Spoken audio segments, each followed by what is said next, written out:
I'd be able to come up with a list of few players who could fit the bill. I found the relatively painless skill to rank players by different criteria in my spreadsheet. Height, goals scored, or games played allowed me to turn a complex world into something I could begin to fathom. This balanced my subjective opinions of players based on their trickery and confidence on the ball with objective comparisons of players. Apparently meaningless numbers, such as the heights of various players, could be brought to life with basic data techniques such as mean, median, and modes that let me compare them against each other. Suddenly I could impress my friends with answers to questions like, which is the average tallest squad in the league? Or, which team has the highest number of goals being contributed from midfield? All straightforward to interrogate within a few clicks of Excel. Perhaps I missed a trick in not turning subjective analysis of football into a business. Now companies like Opta Sports have done so with shrewd commercial success. What numbers gave me was a sense of knowing in a world of conjecture. Like Linus's security blanket in the Snoopy cartoons, numbers gave me a bedrock upon which to form myself. In fact, if I'm really honest, my sense of the certainty of data can be traced back a couple of years earlier than the Premier League sticker book. It stemmed from a Christmas gift in 1991 and a book that perhaps changed my life and rooted my love of numbers, data and information. The Top 10 of Everything, 1992, by Russell Ash. From the moment I delicately unwrapped the paper from this gift, I was devouring ordered lists.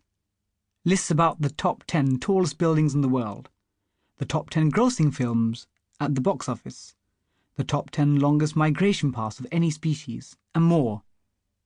You name a topic, astronomy, art, food and drink, music, and I could start reciting off lists in breakneck speed order, perhaps without quite understanding what lay behind the numbers.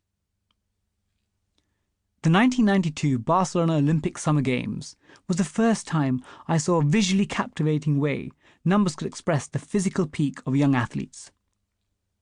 Team GB captain Linford Christie storming through to win the 100 metres in 9.96 seconds.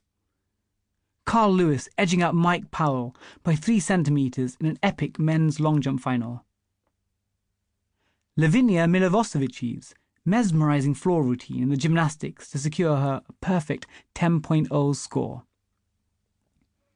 As a little boy, I was sprawled on the living room floor, scoffing my face with digestive biscuits and fixated by the sports. I was slowly coming to understand that numbers were a way of working out sizes and sequences and establishing who the winners and losers were. Numbers were abundant in my eyes, ranking and ordering competitors and nations, trying to objectively quantify things which seemed a million miles from my maths lessons at school. Early on, I'd learned to adore numbers, not just in the classroom, but also in the real world. But what's the big deal with numbers, you might ask? Where have they come from? And what's the point in ordering them and processing them into neat little sets of information? In the beginning, God created the heaven and the earth. And if you ask me, he created numbers shortly after, especially if he needed to take the 7th day off as rest. There is evidence to suggest that within a few hours of being born, babies start developing an abstract representation of numbers. It is at this abstract stage where we as humans move beyond most other species on the planet. Many animals do seem to distinguish, in a primitive manner, between more and less as a concept. But as a species, humans have elevated ourselves beyond hunter-gatherers, for the most part, to a more enlightened existence, scrolling through cute cat videos on Facebook. However, deep in the Amazon rainforest, the Berhara tribe continue to live as they seem to have for time immemorial. Their counting system goes 1, 2, and then many.